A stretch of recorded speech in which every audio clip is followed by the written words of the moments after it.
Welcome to the channel, or welcome back to the channel. I'm so happy that you're here today. Today we're going to be discussing the beauty items that I use or have gotten rid of entirely in my beauty routine since becoming a frugal minimalist. So just some background on me, I do have pretty acne prone skin, and this happened more in my adulthood. I didn't really have bad acne when I was a teenager. Like, I would have breakouts here and there, but I really didn't get intense cystic acne until my mid 20s. And I feel like I've gone through rounds of feeling like I have it under control and then just getting it out of control and having like really intense painful breakouts for months on end and not having any kind of way to handle that. And over the past year, I think I really have gotten the acne side of things under control, thank goodness, because it is so painful. Like, if you have cystic acne, I really feel for you, because beyond it just being an aesthetic thing of feeling not confident about the way that you look, cystic acne is so painful, especially if you get it around your mouth and your chin. Like, when you talk, you can feel it. Like, it's so painful. Hopefully, I can provide you with some ideas of how to tackle this if you are a frugal minimalist and don't want to go all out with like tons of makeup and different products. I really feel like I've kind of pared things down and found what works for me while remaining frugal and keeping things minimal. I just want to start out with the fact that I don't really wear makeup anymore. I used to wear makeup all the time in middle and early high school, and I remember my junior year of high school, I looked in the mirror, and before the first day of school, I was like, I'm not going to wear makeup anymore. Like, I'm just going to do an experiment of no longer wearing makeup and getting used to what my face looks like without makeup. And during that year, I really found that I appreciated my natural beauty more. And before that, I just really felt the pressure of girls have to wear makeup. Like, it's just part of the culture. And this was during the time of, really intense smoky eye makeup being very popular. So I was always doing that kind of thing. And I remember by the end of the school day, it would just be like smudged all over underneath my eyes, and it did not look good. So my junior year of high school, I kind of just quit cold turkey. And then I would have moments throughout the years of wearing makeup since then. But over the past year or so, I really only wore makeup for my wedding related events. And I also did get false eyelashes for my wedding. And I mean, I think it was worth it for the photos, but if you saw me in person, I mean, even some of the earliest videos on my YouTube channel that I still have posted, I had the false eyelashes on, and they were so rough. Like, I do think they were worth it. They looked good from far away in photos, but I did not like the way I looked with it was like eyelash extensions, like permanent ones. They took like 6 weeks to fall out and for me to look normal and feel normal again. That's definitely going to be a personal decision, but I personally appreciate the way that I look when I don't wear makeup versus when I do regularly wear makeup. Like, I feel better about myself. I feel more confident. I feel more accepting of my natural beauty, like my features that are unaltered. And I don't really feel like anyone has noticed in my life. Like, maybe a couple of my very close girlfriends have called out like, oh, is that new mascara, or things like that. But like, even my husband doesn't notice when I wear makeup or I don't wear makeup. So I think getting used to the way your face looks naturally is really an important part of accepting, like, being comfortable in your skin. And I also think part of frugal living in general is coming to terms with the way that our culture has influenced the way that you feel about yourself, and really, butting heads with that and questioning that and figuring out ways that you can pare back from consumerism but still feel good about yourself. Because a lot of us use consumerism to feel good about ourselves. Like, we buy clothes to feel good about ourselves, and we buy makeup, hair products, like all kinds of things to feel good about ourselves, when we are surrounded by messages and marketing that tell us that we need this or that to look better and to look a certain way. But if we realize that that is all just to get us to part with our money and not really to actually make us feel better about ourselves, I feel like that can really help you get to a point where you no longer feel the need to buy so much, and you are also more comfortable with yourself and the way that you look, and you're just more confident and happy and at peace. So that being said, I have not bought makeup in several years mascara, eyeliner, any kind of skin foundation, concealer, that kind of thing. Even when I had cystic acne breakouts, I would not put concealer or any kind of skin coverage on it because I felt like that would just make it worse. So I think just really coming to terms with how you look and accepting your skin the way it is, and also giving it a chance to breathe and not be covered by makeup is so essential. It was so essential for me, like getting through my acne and having it heal and giving it a chance to just kind of self-regulate. And I also want to say that you see your acne so much more than anybody else in your life. Like, I would have to point out that, hey, I'm like breaking out really intensely. Like, it's really painful for me to talk, before someone else in my life that I would see regularly would actually notice that I was having breakouts. So I also just want to say that, like, people don't scrutinize you as much as you do. You're your biggest critic. And going along with that, I used to experiment a lot with different types of skincare. Like, I would always buy skincare at Sephora, and I found that that just made me break out more, and it was more unpredictable, and I needed to stop experimenting with my face and just go to a doctor and get real medical advice for my cystic acne, which I ended up doing. I went to a dermatologist and I was prescribed antibiotics for 6 months, and this was during like my really intense breakouts. Like, I was having non-stop breakouts for at least 6 months up until that point. So I got prescribed antibiotics and also 2 types of face cream. One was, I think, benzoyl peroxide, and the other was tretinoin, and that really did help with my cystic acne.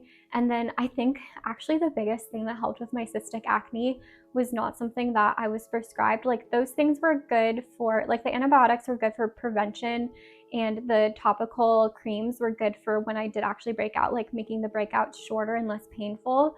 But what actually helped for long-term prevention, because you should not be on antibiotics for a long time, what actually helped was Panoxyl. Panoxyl is a face wash with benzoyl peroxide in it, and it comes both in a plastic container and a bar form. So this isn't any kind of sustainable minded company, but they do sell their face wash in a bar form, which I think is great because I'm all about trying to pare back from plastic and buy less plastic. So the fact that this company sells their face wash in a bar form, like, I was all about that, and I bought the bar form. I do have a little plastic container for when I travel because it's really hard to travel with soggy bars of soap in your luggage, especially benzoyl peroxide. It will stain your clothes. Like, that's one thing you need to be aware of. Like, you need to make sure you have a towel and that you are cleaning up your face after you wash it really well, because it will stain your clothes. Like, if you put your shirt over your head and your face is still wet with the soap, it will stain your shirt. So just something to be aware of. But I do appreciate that they have a more sustainable option for those of us who want it. Basically, just finding this one product, benzoyl peroxide soap, has allowed me to pare back so many of my other products, like foundation, concealer, all of the different types of skincare experimentation I was doing. I was able to find one thing that really worked for me. And then I also use a moisturizer. I just use CeraVe. And you can get that in bulk at stores like Sam's Club and Costco, which I think is the most sustainable way to buy something that comes in a plastic container, just getting like the biggest container so you don't have to go through so many plastic bottles. So the next thing that I stopped buying is nail polish. I've talked about this in one of my other videos that I no longer get manicures or pedicures. The last time I did it was for my wedding, and can I be honest, you guys? I hated it. I hated the way that they did my manicure, and I actually just redid it myself after the fact because I thought it looked really bad.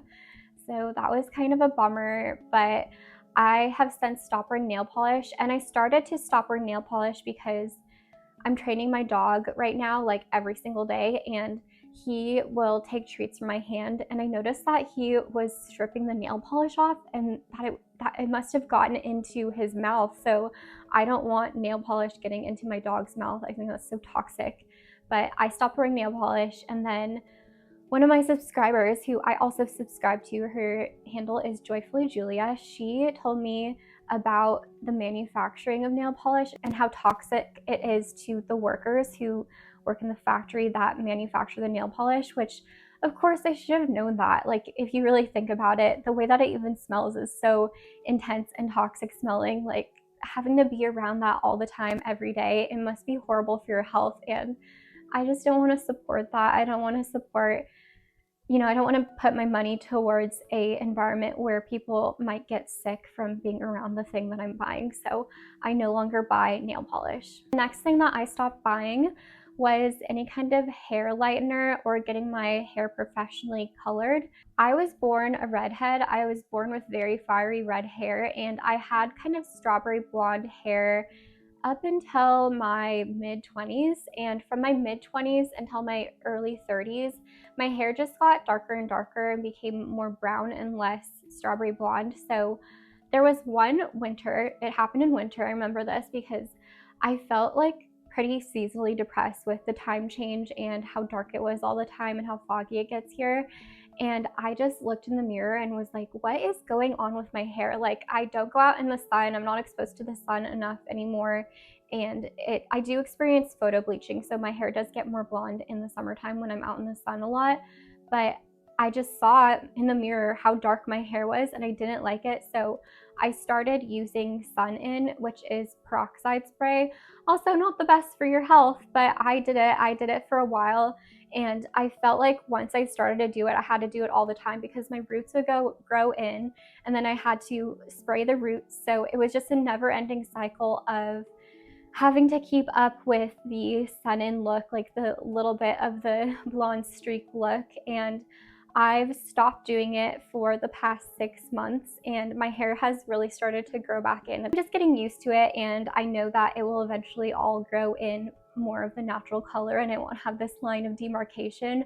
But I do have like a little bit of the blonde or strawberry blonde naturally, so I guess it's not super noticeable. I feel like it's super noticeable on camera in photos, but in my day-to-day life, people don't really notice it, which is nice. And I also am just on a journey of feeling comfortable in my skin and wanting to appreciate my natural beauty and what I look like naturally. So this is part of it, both makeup and not dyeing my hair anymore.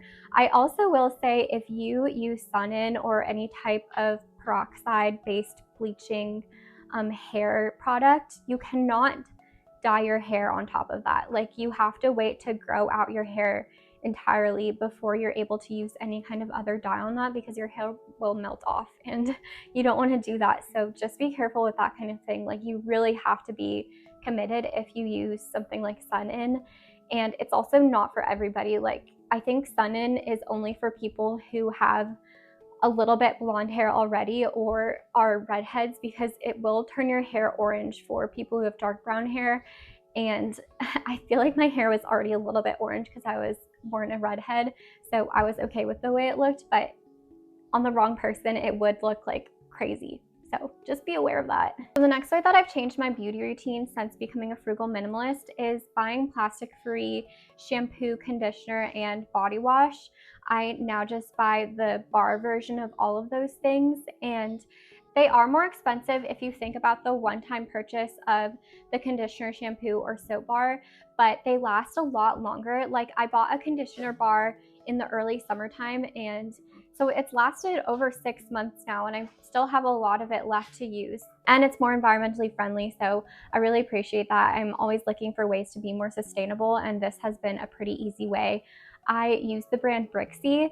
I feel like this is the best brand that I've tried, both for shampoo and conditioner. I used a couple of different types of shampoo bars until I found Brixie, and a lot of them would make me feel like there was a squeaky residue left in my hair, and Brixie doesn't do that. Like, it is very effective and does a great job at what it's designed to do. So I do recommend the brand Brixie. This is not sponsored, I just genuinely use them. I've also pared down buying a bunch of different soaps for my household.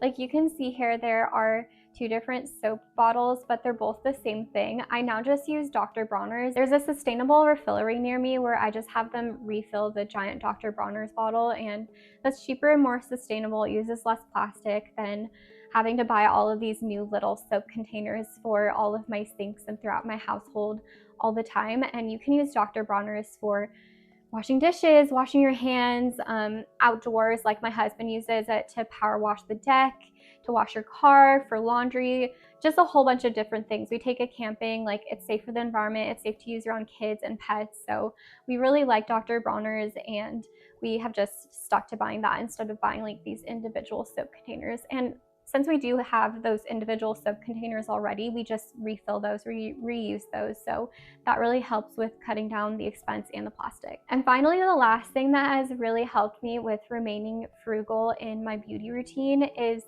going through all the gifts that people have got me that I just kind of set aside and forgot about. Like, people would get me little hand creams or body lotions in little containers, and I would put it in my purse or maybe in my desk or something and forget about it, thinking I would use it out and about, but I don't. I really just use body lotion or face lotion when I get out of the shower.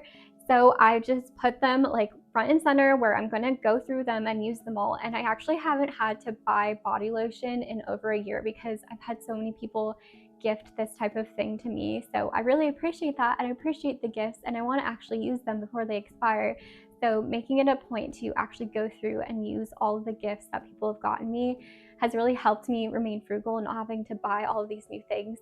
And also, like, I can tell people that I've used it and I really liked it and thank you for the gift. So that is always a good thing. Like, I love a way to build community and relate to my friends and thank them for the gifts that they got me. If you have any things that you have done to pare down your beauty routine and make it more sustainable or frugal or minimalistic, I'd love to hear about it in the comment section. I'll definitely be checking in there. But other than that, thank you so much for watching, and I hope you have the best day.